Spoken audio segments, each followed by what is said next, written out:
Hello, church. Thank you for joining me today.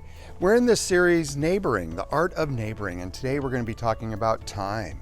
Now, here's an announcement, an important announcement. There's no such thing as time management, and you've heard that before, but think about it. The term is an oxymoron. Time can't be managed. It can't be controlled in any way. Everyone gets the same number of hours and minutes every day. Nobody, no matter how shrewd, can save 1 minute and spend it on the next day, move it into tomorrow.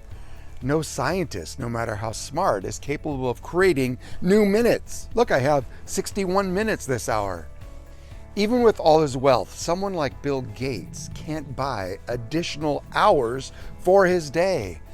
And even though people talk about trying to find time, they just need to quit looking. There isn't any extra time laying around. 24 hours is the best any of us is going to get. You can't manage your time. So what can you do? Well, you manage yourself, manage your priorities.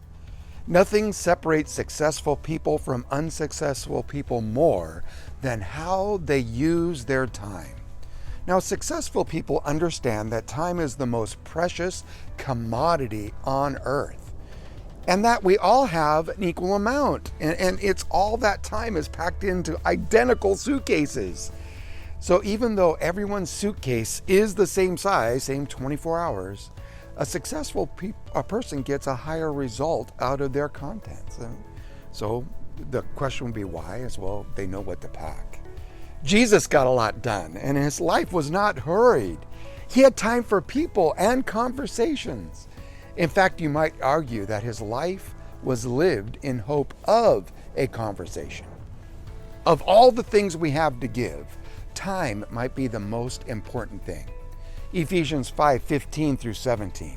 So be careful how you live. Don't live like fools, but like those who are wise. Make the most of every opportunity in these evil days. Don't act thoughtlessly, but understand what the Lord wants you to do. 1 Corinthians 7:29. What I mean, brothers and sisters, is this, that the time is short. When Paul says the time is short, he's actually warning us that our life is short. Opportunities are short. And the time until Christ's coming is short. So the question is, are we living like our time is short? Romans 13:11 through 14. There's another reason for doing what is right. You know what time it is. It is time for you to wake up from your sleep. The time when we will be taken up to be with Christ is not as far off as when we first put our trust in him. Night is almost gone. Day is almost here. We must stop doing the sinful things that are done in the dark. We must put on all the things God gives us to fight with for the day. We must act all the time as if it were day. Keep away from wild parties and do not be drunk. Keep yourself free from sex sins and bad actions. Do not fight or be jealous. Let every part of you belong to the Lord Jesus Christ. Do not allow your weak thoughts to lead you into sinful actions. There was an ad that read, you have 24 hours to live. Today, that is, in the small print. If you only had 24 hours to live, every hour would be so precious. Every hour would be worth more than gold. Every minute would be rationed as if it were like you're spending money. Moses prayed in Psalm 90, verse 12, teach us to number our days, that we may gain a heart of wisdom. When Paul says the time is short, really the time of our life is short. It's curious, we think of other people as getting old, but we don't think of ourselves as ever dying. The Chicago Bears were coached by Mike Ditka. He was the ultimate tough guy. He really was. And with a volcanic anger, just boom, he just lashes out at people until he had a massive heart attack. His response to the heart attack was shock. It's like, what? His body had failed him. And he was quoted and he said, up to that time, I thought I was immortal. And we aren't, and he isn't. He's passed away. However, we all think like him. He just happened to put it into words. Here's a list that gives us a glimpse of the value of time. To realize the value of 1 year, ask a student who failed a grade, and they have to do that whole year over again. To realize the value of 1 month, ask a mother who gave birth to a premature baby. Yes, I love to have that 1 more month to develop the baby inside. Realize the value of 1 week. Ask the editor of a weekly newspaper. Remember the weekly newspapers? To realize the value of 1 hour, ask the lovers who are waiting to see each other. It goes on for days, that 1 hour. To realize the value of 1 minute, ask a person who missed the plane by 1 minute. To realize the value of 1 second, ask a person who just avoided an accident. I've done that. It's like, whoa, that 1 second. To realize the value of 1 millisecond, ask the person who won a silver medal in the Olympics. Treasure every moment that you have.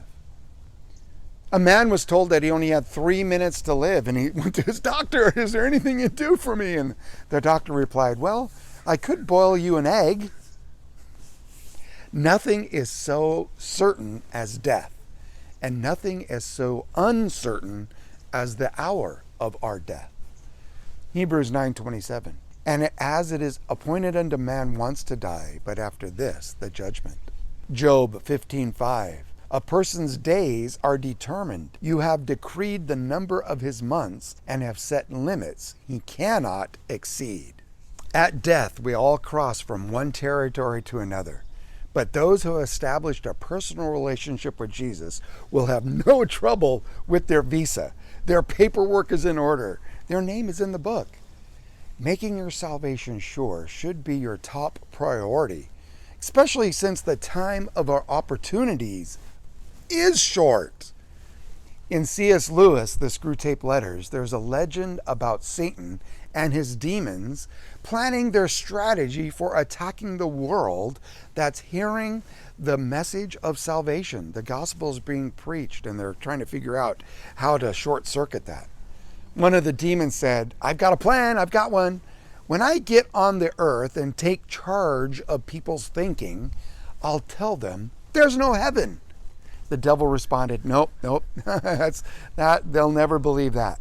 The book of truth is full of messages about the hope of heaven through sin's forgiveness. They'll never believe that there's not a heaven. They know there's a future beyond the grave. I wonder if you know that there's a future beyond the grave. Another angel said, I've got a plan. I'll tell them there's no hell, no heaven, no hell. No good, said the devil. Jesus, while on earth, talked more about hell than about heaven. They know in their hearts that their wrong requires some accountability. They know they deserve nothing better than hell. Then finally, one brilliant fallen angel emerged from the back of the room, and he said, then I know the answer. I know it. I'll just tell them that there's no hurry. And Satan cheered and clapped his hands because he knew that suggestion would work. Now consider the value people put on time who are now in hell. There's actually an example of this in Luke chapter 16, verses 19 through 31. The rich man in hell said in verse 27, Father Abraham, send Lazarus to dip his finger in water and cool my tongue, because I am in agony in this fire. And then in verse 28 he says, send Lazarus to my family, for I have 5 brothers. Let him warn them, so that they will not also come to this place of torment. Like many of us, this rich man didn't care how he spent his time. He didn't pray, didn't bother going to church, and God's priorities didn't matter to him. But once he arrived in hell, all that changed. What would he have given to live 1 more year here up on earth, or even another week, or for just even 1 day? If he could, he'd come back and tell you how precious 1 moment of time is.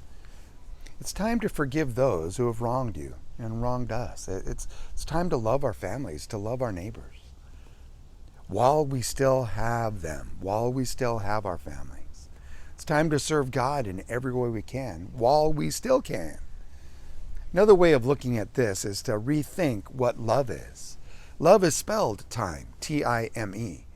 Stands for talk. Talk with people, interact with people. I, intercede. Prayer is a great use of time. Watering the grass, painting the house. Prayer makes good use of otherwise menial activities. Driving, you pray. M is you get mad, M-A-D. Make a difference. How can I make a difference in a person's life today? How can I add significance to someone today?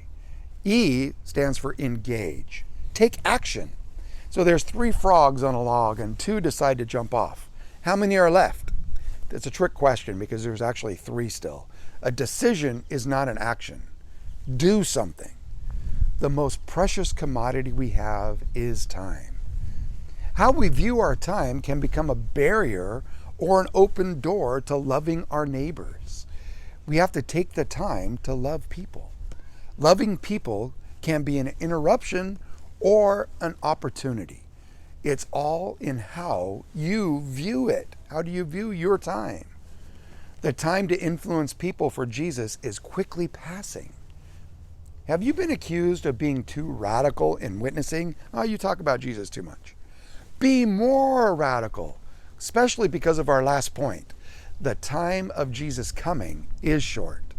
1 Thessalonians 4, verses 16 through 18. For the Lord himself will come down from heaven with a loud command, with the voice of the archangel, and with the trumpet call of God. And the dead in Christ will rise first. After that, we who are still alive and are left will be caught up together with them in the clouds to meet the Lord in the air. And so we will be with the Lord forever. Therefore, encourage one another with these words. Caught up is the word harpazo, to take away forcibly. That's what that means. In the Latin Vulgate, it's translated as raptus, from which we get our English word rapture. For Christians, it will be a glorious transformation. 1 Corinthians 15, 51 and 52. For sure, I am telling you a secret. We will not all die, but we will all be changed in a very short time. No longer than it takes for the eye to close and open, the Christians who have died will be raised. It will happen when the last horn sounds. The dead will be raised, never to die again. Then the rest of us who are alive will be changed. Now that was for the Christian. Now for the non-Christian, it will be terrible with loss and worldwide chaos. Planes and trains, cars crashing everywhere. World leaders missing, millions gone, and yes, there will be churches full of weeping. In reality, we may not have as much time as we think. Remember what it says in Psalm 90, verse 12. Teach us to realize the brevity of life so that we may grow in wisdom. And the Living Bible says it this way. Teach us to number our days and recognize how few they are. Help us to spend them as we should. Life is filled with opportunities. What we do with them is the big question. Do we let them slip by saying, oh, maybe next time, there's always another day, tomorrow, or do we seize them? Do we pounce on them? We know that the term seize the day from the Latin term carpe diem, but do you seize the moment, not just the day, but each moment? Do you seize the opportunity? We shouldn't put it off too long because life is marching by. Ephesians 5, 15 and 16. So be careful how you live. Don't live like fools, but like those who are wise. Make the most of every opportunity in these evil days. Ecclesiastes 11:6. Plant your seed in the morning and keep busy all afternoon, for you don't know if profit will come from one activity or another, or maybe both. What opportunities do you need to seize today? Take advantage of them while they're still available, while there's still time. Take advantage of the opportunities God puts in your life, recognizing the time is short.